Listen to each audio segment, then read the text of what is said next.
উজনিৰ পৰা নামনিলৈ বিয়পি পৰিল জনজাতিকৰণৰ প্ৰতিবাদ ৩০ সহস্ৰাধিকৰ প্ৰতিবাদত কঁপি উঠিল ওদালগুৰি চহৰ ৰাজপথলৈ ওলাই আহিল চাহ জনগোষ্ঠী আদিবাসী ৰাইজ আৰু ওদালগুৰি নলবাৰী খেলপথাৰৰ পৰা বৃহৎ সমদল তেওঁলোকে বাহিৰ পৰা দেখিবলৈ পোৱা গৈছে আমি দৃশ্যাংশ আপোনালোকক দেখুৱাইছো এই সমদলত প্ৰায়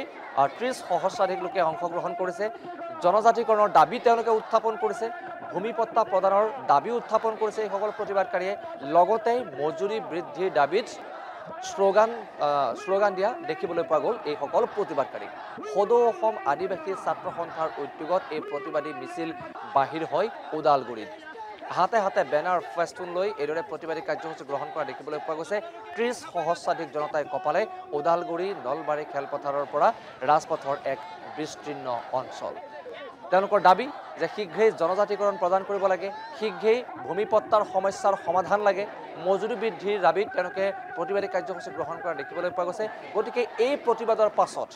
চৰকাৰে তেওঁলোকৰ এই প্ৰতিবাদৰ প্ৰতি কিদৰে সঁহাৰি জনায় বা পৰৱৰ্তী সময়ত কেনে পদক্ষেপ গ্ৰহণ কৰে চৰকাৰে এই প্ৰতিবাদৰ পাছত তাৰ প্ৰতিও দৃষ্টি থাকিব সকলোৰে আৰু ইতিমধ্যে প্ৰতিবাদকাৰীসকলেও স্পষ্ট কৰি দিছে যদিহে তেওঁলোকৰ দাবী মানি লোৱা নহয় তেতিয়াহ'লে পৰৱৰ্তী সময়ত গঢ়ি তোলা হ'ব জংগী আন্দোলন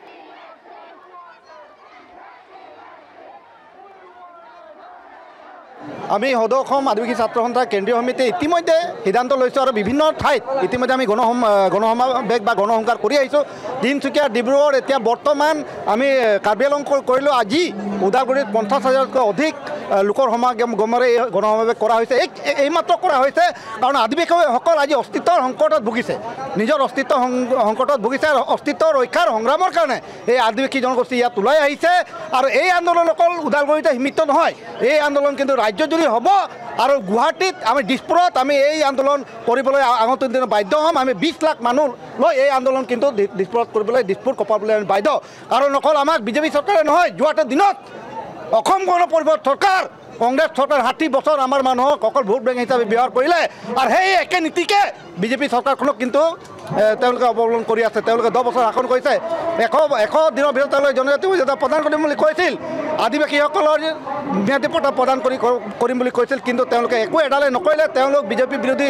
চৰকাৰ আদিবাসীসকলৰ তেওঁলোকে উন্নয়নৰ একো ধ্যান নিদিয়ে গতিকে এই চৰকাৰক আমি 2026ৰ আগত আমাৰ সমস্যা যদি সমাধান নহয় আমি বিদায় দিবলৈ আমি বদ্ধপৰিকৰ তেওঁলোকে আজি লুংচুনত যিবিলাক গৃহহৰা হৈছিল 1996 চনত তেওঁলোকে সংস্থাপন নিদিলে আদিবাসীসকলক ম্যাদী পট্টা নিদিলে এতিয়া হিমন্ত বিশ্ব শৰ্মাক কৈছে চাহ বাগিচাৰ মানুহক ম্যাদী পট্টা দিম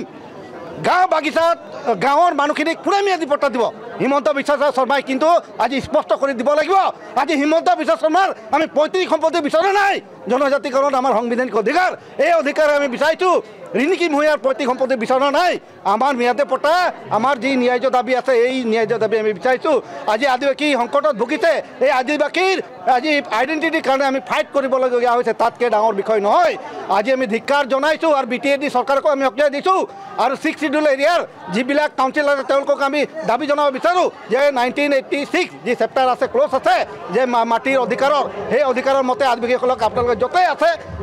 মাটিৰ অধিকাৰ দিবই লাগিব এয়া আমাৰ শেষ সক্ৰিয়নি আৰু এই আন্দোলন কিন্তু ৰাজ্যজুৰি বিস্তৃতভাৱে প্ৰচাৰিত হ'ব